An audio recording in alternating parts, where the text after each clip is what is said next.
नमस्कार, मैं उषा। बिहार न्यूज में आपका स्वागत है। खबरों के बढ़ने से पहले एक नजर डालते हैं आज की सुर्खियों पर। बिहार के सरकारी अस्पतालों में जल्द उपलब्ध होगी 600 आयुष दवाई। BMSICL ने शुरू की खरीद प्रक्रिया। महीनों से दवा संकट से जूझ रहे मरीजों को मिलेगी राहत। आज से खुले बिहार के सभी सरकारी विद्यालय। गर्मी के कारण बदला गया स्कूल का समय। 30 जून तक सुबह के शिफ्ट में संचालित होगी कक्षाएं। बिहार में आम की दुर्लभ प्रजातियों को बचाने की पहल तेज। प्रत्येक जिले में बनेंगे विशेष उद्यान। कृषि और एग्री बिजनेस को भी मिलेगा बढ़ावा। बाढ़ सुरक्षा कार्यों में लापरवाही पर होगी कड़ी कार्रवाई। 10% कार्यों का होगा रैंडम जांच। इंजीनियरों की टीम भेजेगी रिपोर्ट। टेस्ट क्रिकेट में वापसी के सवाल पर विराट कोहली का मजाकिया जवाब। बोले, कम कीमत में जूते बेचना पसंद करूंगा। फैंस के बीच छाया बयान। चलिए एक नजर डालते हैं शाम तक की बड़ी खबरों के विस्तार से। बिहार के सरकारी अस्पतालों में जल्द उपलब्ध होगी 600 आयुष दवाई। Bihar medical services and infrastructure corporation limited ने पहली बार आयुष दवाओं की खरीद प्रक्रिया शुरू करने की तैयारी कर ली है। इसके लिए आवश्यक औषधि सूची में शामिल लगभग 600 आयुष दवाओं की खरीद के लिए स्टैंडर्ड बिड डॉक्यूमेंट तैयार किया गया है और जल्द ही निविदा जारी होगी। इसका उद्देश्य सरकारी अस्पतालों में आयुर्वेदिक, होम्योपैथिक और यूनानी दवाओं की उपलब्धता सुनिश्चित करना है। पिछले 4-5 महीनों से राज्य के 13,098 सरकारी अस्पतालों में आयुष दवाएं उपलब्ध नहीं थी, जिसके कारण निविदा प्रक्रिया में देरी और प्रशासनिक लापरवाही बताया गया। राज्य में 4,365 आयुष चिकित्सक कार्यरत हैं, लेकिन दवाओं की कमी के कारण मरीजों और स्वास्थ्य सेवाओं पर इसका नकारात्मक असर पड़ रहा है। बिहार में आज से खुले स्कूल। 30 जून तक सुबह होगी पढ़ाई। भीषण गर्मी और लू को देखते हुए शिक्षा विभाग ने विशेष समय सारणी को 30 जून तक बढ़ा दिया है। अब अवधि में सभी प्राथमिक, मध्य माध्यमिक और उच्च माध्यमिक विद्यालय सुबह 6:30 बजे से दोपहर 12:30 बजे तक संचालित होंगे। विद्यालयों में प्रार्थना कक्षाएं और मध्याह्न भोजन पूर्व निर्धारित कार्यक्रम के अनुसार जारी रहेंगे। जिन स्कूलों में विद्यार्थियों की संख्या अधिक है, वहां मध्याह्न भोजन और पढ़ाई समूहों में कराई जाएगी। 30 जून के बाद विद्यालय सामान्य समय सारणी सुबह 9:30 बजे से शाम 4 बजे तक संचालित होंगे। विद्यार्थियों के स्वास्थ्य, स्वच्छ पेयजल और गर्मी से बचाव पर विशेष ध्यान देने के निर्देश दिए गए। विलुप्त हो रहे आमों को बचाने के लिए हर जिले में बनेगा उद्यान। आम की विलुप्त होती प्रजातियों को संरक्षित करने के लिए बिहार सरकार प्रत्येक जिले में विशेष मॉडल उद्यान विकसित करने की तैयारी बना रहा। कृषि मंत्री विजय कुमार सिन्हा ने बामेती में आयोजित 3 दिवसीय आम महोत्सव के समापन समारोह में इसकी घोषणा की। उन्होंने कहा कि उद्यान निदेशालय के माध्यम से यह पहल की जाएगी। बिहार के जर्दालू और दुधिया, मालदा जैसे आम देश विदेश में अपनी पहचान बना चुके हैं। महोत्सव में 53 से अधिक आम की किस्मों का प्रदर्शन किया गया था। मंत्री ने युवाओं को कृषि, एग्री बिजनेस, फूड प्रोसेसिंग और ड्रोन टेक्निक जैसे क्षेत्रों में आगे आने का आह्वान किया। 3 दिवसीय महोत्सव में 20 लाख रुपए से अधिक फल और पौधे की बिक्री हुई तथा करीब 14,000 लोगों ने भाग लिया। बाढ़ सुरक्षा कार्यों की 10% होगी रैंडम जांच। बाढ़ अवधि के दौरान तटबंधों की मरम्मत और बाढ़ सुरक्षा कार्यों की निगरानी के लिए जल संसाधन विभाग ने नई व्यवस्था लागू की। विभाग ने कम से कम 10% बाढ़ संघर्षात्मक कार्यों की रैंडम यानी कि औचक जांच कराने का फैसला किया। इसके लिए इंजीनियरों की विशेष टीम गठित की गई है, जिसमें कार्यपालक और सहायक अभियंताओं को शामिल किया गया। यह टीम विभिन्न क्षेत्रों में चल रहे कार्यों की जांच कर रिपोर्ट मुख्यालय को भेजेगी। संबंधित मुख्य अभियंता अपने क्षेत्रों के कार्यों की सूची और आवश्यक दस्तावेज उपलब्ध कराएंगे। जांच में किसी भी तरह की गड़बड़ी मिलने पर संबंधित एजेंसी और जिम्मेदार इंजीनियरों के खिलाफ कार्रवाई की जाएगी। विभाग ने जांच प्रक्रिया में पूर्ण सहयोग देने के निर्देश भी जारी किए।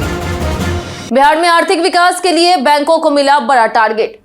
बिहार में बाजार की सुस्ती दूर करने और आर्थिक गतिविधियों को गति देने के लिए बैंक वर्ष 2026-27 में 4.95 लाख करोड़ रुपए का ऋण वितरित करेंगे।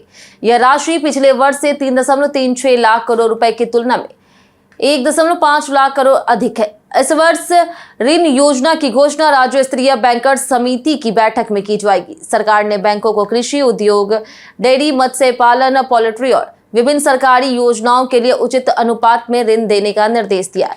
सरकार का मानना है कि इससे रोजगार और कारोबार को बढ़ावा मिलेगा तथा राज्य की अर्थव्यवस्था को नई रफ्तार मिलेगी। कम ऋण वितरण करने वाले बैंकों की निगरानी के लिए विशेष समिति भी बनाई गई है। पटना सोनपुर के बीच बन रहा 6 लेन पुल बदलेगी बिहार की तस्वीर। परियोजना के तहत गंगा नदी पर 3,005.98 करोड़ रुपए की लागत से दीघा सोनपुर रेल सह सड़क पुल के समांतर 6 लेन एक्स्ट्रा डोज केबल ब्रिज का निर्माण तेज गति से चल रहा है। NH 139 डब्ल्यू के अंतर्गत बनने वाला यह पुल पटना और सारण के बीच संपर्क को मजबूत करेगा और उत्तर दक्षिण बिहार की कनेक्टिविटी बेहतर बनाएगा। लगभग 6.925 किलोमीटर लंबी इस परियोजना में मुख्य पुल, लूप्स और वायाडक्ट शामिल है। निर्माण कार्य तेजी से प्रगति पर है और कई वेल फाउंडेशन और अन्य संरचनाएं पूरी हो चुकी है। पुल के बनने से पटना से बेतिया सहित उत्तर बिहार के कई क्षेत्रों तक यात्रा आसान होगी, यातायात दबाव कम होगा तथा व्यापार, उद्योग और पर्यटन को बढ़ावा मिलेगा। गुणवत्ता और सुरक्षा पर विशेष ध्यान दिया जा रहा है। बिहार में चीनी और एथेनॉल निवेश बढ़ाने पुणे पहुंचे मंत्री। बिहार में चीनी और एथेनॉल उत्पादन क्षेत्र में निवेश बढ़ाने के उद्देश्य से गन्ना उद्योग मंत्री संजय कुमार ने पुणे का दौरा किया। इस दौरान उन्होंने वसंत दादा शुगर इंस्टीट्यूट में आधुनिक गन्ना खेती और उच्च उत्पादकता वाली प्रजातियों की जानकारी ली तथा दौर शुगर मिल का भ्रमण कर उत्पादन बढ़ाने की टेक्निकों को समझा। उन्होंने निवेशकों और उद्योग विशेषज्ञों के साथ बैठकर बिहार में गन्ना उद्योग, एथेनॉल, बायो सीएनजी और कृषि आधारित उद्योग की संभावनाओं पर चर्चा की। विभाग के अनुसार निवेशकों ने सकारात्मक रुचि दिखाई। बैठक में बंद चीनी मिलों के पुनर्जीवन, चीनी परिसरों की स्थापना, को जनरेशन, आधुनिक गुड़ उद्योग और किसानों की आय बढ़ाने से जुड़े अवसरों पर भी विचार विमर्श किया गया। बिहार सरकार ने बदली 12 आईएएस अधिकारियों की अहम जिम्मेदारियां। बिहार सरकार ने प्रशासनिक व्यवस्था में बड़ा फेरबदल करते हुए 12 आईएएस अधिकारियों को नई जिम्मेदारियां सौंपी। इस बदलाव में नगर विकास, ऊर्जा, शिक्षा, स्वास्थ्य, कृषि और अन्य महत्वपूर्ण विभागों में अधिकारियों की तैनाती बदली गई है। कई अधिकारियों को अतिरिक्त प्रभार भी दिया गया। भागलपुर, बांका, गोपालगंज और किशनगंज के पूर्व जिलाधिकारियों को नई जिम्मेदारियां मिली। अनिमेश कुमार परासर को नगर विकास विभाग के सचिव का अतिरिक्त प्रभार दिया गया, जबकि शीर्षद कपिल अशोक को कॉम्फेड का एमडी बनाया गया है। 3 नगर आयुक्तों का भी तबादला किया गया है। सरकार का मानना है कि इस प्रशासनिक बदलाव से विभिन्न विभागों की कार्यप्रणाली तेज होगी और विकास योजनाओं के क्रियान्वयन में सुधार आएगा। पटना में सीएनजी बसों की जगह जल्द दौड़ेगी नई इलेक्ट्रिक बसें। पटना में बीएसआरटीसी की सभी सीएनजी बसों को जल्द इलेक्ट्रिक बसों में बदला जाएगा। फिलहाल शहर के 6 रूटों पर चल रही 100 सीएनजी बसों की जगह पीएमई बस योजना के तहत नई इलेक्ट्रिक बसें लगाई जाएगी। बांकीपुर डिवीजन को कुल 150 इलेक्ट्रिक बसें मिलेगी, जिनमें 100 शहर के अंदर और 50 अस्पताल के रूटों जैसे कि बीटा, बिहार शरीफ और हाजीपुर के लिए चलेगी। अगले महीने से इन बसों का परिचालन शुरू होने की संभावना है। अभी इन रूटों पर बसों की कमी के कारण यात्रियों को लंबे समय तक इंतजार करना पड़ता है, लेकिन नई बसों से यह समस्या कम होगी। इलेक्ट्रिक बसें प्रदूषण मुक्त होने के कारण शहर के पर्यावरण को भी बेहतर बनाने में मदद करेगी। 20 वर्षों में बिहार में 13 बार सूखे जैसे बने हालात। बिहार में जलवायु परिवर्तन का असर अब स्पष्ट रूप से दिखाई देने लगा है, जिससे मौसम का मिजाज तेजी से बदल रहा। पिछले 20 वर्षों में राज्य में 13 बार सामान्य से काफी कम बारिश दर्ज की गई, जिससे सूखे जैसे हालात बने। रिपोर्ट के अनुसार 2025, 2024, 2023, 2022 और 2018 सहित कई वर्षों में वर्षा में बड़ी गिरावट दर्ज की गई है और इस साल भी अब तक 41% बारिश की कमी बनी हुई है। विशेषज्ञों के मुताबिक सावन भादों की पारंपरिक लगातार बारिश झपसी लगभग खत्म हो चुकी है, जिसका सीधा असर खेती और तापमान पर पड़ रहा है। बदलते मौसम के कारण को समझने के लिए मौसम विभाग ने विशेष रिसर्च शुरू करने का फैसला लिया।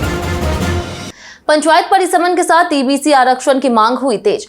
बिहार प्रदेश त्रिस्तरीय पंचायत और ग्राम कचहरी प्रतिनिधि संगठनों ने राज्य में पिछले 36 वर्षों से पंचायतों का परिसीमन नहीं होने पर चिंता जताई। संगठनों ने राज्य सरकार से मांग की है कि पंचायत परिसीमन जल्द कराया जाए और इसके आधार पर अत्यंत पिछड़ा वर्ग यानी कि ईबीसी के लिए आरक्षण का प्रावधान लागू किया जाए। प्रेस वार्ता के दौरान बिहार प्रदेश मुखिया महासंघ के अध्यक्ष मिथिलेश कुमार राय ने कहा कि पंचायती राज व्यवस्था को मजबूत और प्रभावी बनाने के लिए परिसीमन आवश्यक है तथा इसकी अनदेखी संविधान की मूल भावना के खिलाफ।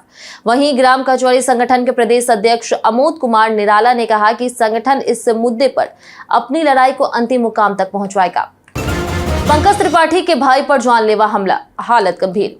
गोपालगंज के माधोपुर थाना क्षेत्र के विल्सन गांव में अभिनेता पंकज त्रिपाठी के भाई विजेंद्र नाथ तिवारी पर कथित तौर पर जानलेवा हमला किया गया। मीडिया में चल रही खबरों के अनुसार पुरानी रंजिश को लेकर के धारदार हथियार से हमला किया गया है, जिसमें वे गंभीर रूप से घायल हो गए। प्रारंभिक जांच के बाद उन्हें बेहतर इलाज के लिए पटना में रेफर किया जाने की बात सामने आई है। घटना के बाद इलाके में तनाव का माहौल बताया जा रहा। पुलिस मामले की जांच कर रही और आरोपियों की तलाश के लिए टीम गठित कर छापेमारी की कार्रवाई शुरू की गई। बिहार पुलिस जवानों से करोड़ों की ठगी करने वाला दंपति गिरफ्तार। पटना के कोतवाली थाना क्षेत्र में पुलिस ने हाई प्रोफाइल ठगी करने वाले एक शातिर दंपति आशुतोष कुमार सिंह और उसकी पत्नी रितु कुमारी को गिरफ्तार किया। आरोपितों ने फर्जी फाइनेंस कंपनी का दफ्तर खोल करके बिहार पुलिस के 27 जवानों और उनके परिवारों से करीब 6 करोड़ रुपए की ठगी की। दंपति निवेश पर अधिक मुनाफे का लालच देकर के लोगों को अपने जाल में फंसाता था। शुरुआत में मोटा रिटर्न देकर के भरोसा जीतने के बाद बड़ी रकम निवेश करवाते और फिर पैसा देना बंद कर फरार हो जाते। पुलिसकर्मियों को चैन सिस्टम के जरिए निशाना बनाया गया। पुलिस ने दोनों को गिरफ्तार कर बैंक खातों और दस्तावेजों की जांच शुरू कर दी है, जबकि पीड़ितों की संख्या लगातार बढ़ रही है। बिहार यूपी का कुख्यात अपराधी लल्लन सिंह एनकाउंटर में ढेर। बिहार उत्तर प्रदेश पुलिस के लिए लंबे समय से चुनौती बने कुख्यात अपराधी लल्लन सिंह उर्फ ललन की सहारनपुर में पुलिस मुठभेड़ के दौरान मौत हो गई। उस पर दोनों राज्यों में कुल 1,25,000 रुपए का इनाम घोषित था। पुलिस चेकिंग के दौरान बाइक सवार 2 संदिग्धों को रोकने का प्रयास किया गया, लेकिन उन्होंने पुलिस पर फायरिंग शुरू कर दी। जवाबी कार्रवाई में ललन गंभीर रूप से घायल हुआ, जबकि उसका साथी फरार हो गया। ललन पर हत्या, बैंक लूट, एटीएम कैश वैन लूट और डकैती जैसे कई गंभीर मामले दर्ज थे। उसने बिहार और यूपी में कई बड़ी वारदातों को अंजाम दिया था। पुलिस अब उसके फरार साथी की तलाश में लगातार छापेमारी कर रही है। टेस्ट वापसी पर विराट कोहली ने दिया मजाकिया जवाब। भारतीय क्रिकेट स्टार विराट कोहली हाल ही में हैमस्ट्रिंग चोट के कारण मैदान से दूर रहीं और भारत अफगानिस्तान वनडे सीरीज में हिस्सा नहीं ले सके। हालांकि इंग्लैंड के खिलाफ होने वाली आगामी वनडे सीरीज के लिए उनका चयन किया गया। 21 जून को विराट अपनी ब्रांड 18 के ग्लोबल प्रीमियर इवेंट में पहुंचे, जहां उन्होंने अपने मजाकिया अंदाज से फैंस को खूब हंसाया। टेस्ट क्रिकेट में वापसी से जुड़े सवाल पर उन्होंने मजेदार जवाब देते हुए कहा कि कम कीमत में जूते बेचना पसंद करेंगे। विराट पिछले साल टेस्ट क्रिकेट से संन्यास ले चुके हैं। अब उनकी इंग्लैंड सीरीज में वापसी फिटनेस टेस्ट पर निर्भर करेगी, जो 22 जून को बेंगलुरु में होगा। बीते दिन हमारे द्वारा पूछे गए सवाल का जवाब आप लोगों में से बहुत लोगों ने हमारे कमेंट बॉक्स सेक्शन में लिख कर दिया है। जिन्होंने हमारे द्वारा पूछे गए सवाल का जवाब दिया, उनके नाम है रंजित मिश्रा, नितिनाथ, लक्ष्मी मेहता, संजीव कुमार, विनोद शाह, राजकिशोर महतो, नगेंद्र कुमार, जितेंद्र ठाकुर, राजवेंद्र ताती, कौशलेंद्र कुमार, हनीश सिंह, रवि मोहन वर्मा, संजीत कुमार, राजेश कुमार, गीता देवी, राकेश मिश्रा, नौशाद रचा, हरेंद्र सिंह, मनोज दास, दीपक कुमार, कृष्ण कतरा, आमिर सोहेल, अबोध कुमार और कृतिक ठाकुर। इसी के साथ बढ़ते आज के सवाल की। आज का सवाल है, क्या आज भी हमारे समाज में जाति और पहचान विकास से ज्यादा अहम भूमिका निभा रही? आप अपना जवाब हमें हमारे कमेंट सेक्शन में लिखकर जरूर बताएं। आज के लिए इतना ही। बिहार की तमाम खबरों के साथ बने रहने के लिए देखते रहे बिहारी न्यूज और साथ ही यूट्यूब चैनल पर देखकर चैनल को सब्सक्राइब कर दे और अगर आप फेसबुक पेज पर देख रहे हो तो लाइक और फॉलो जरूर करें।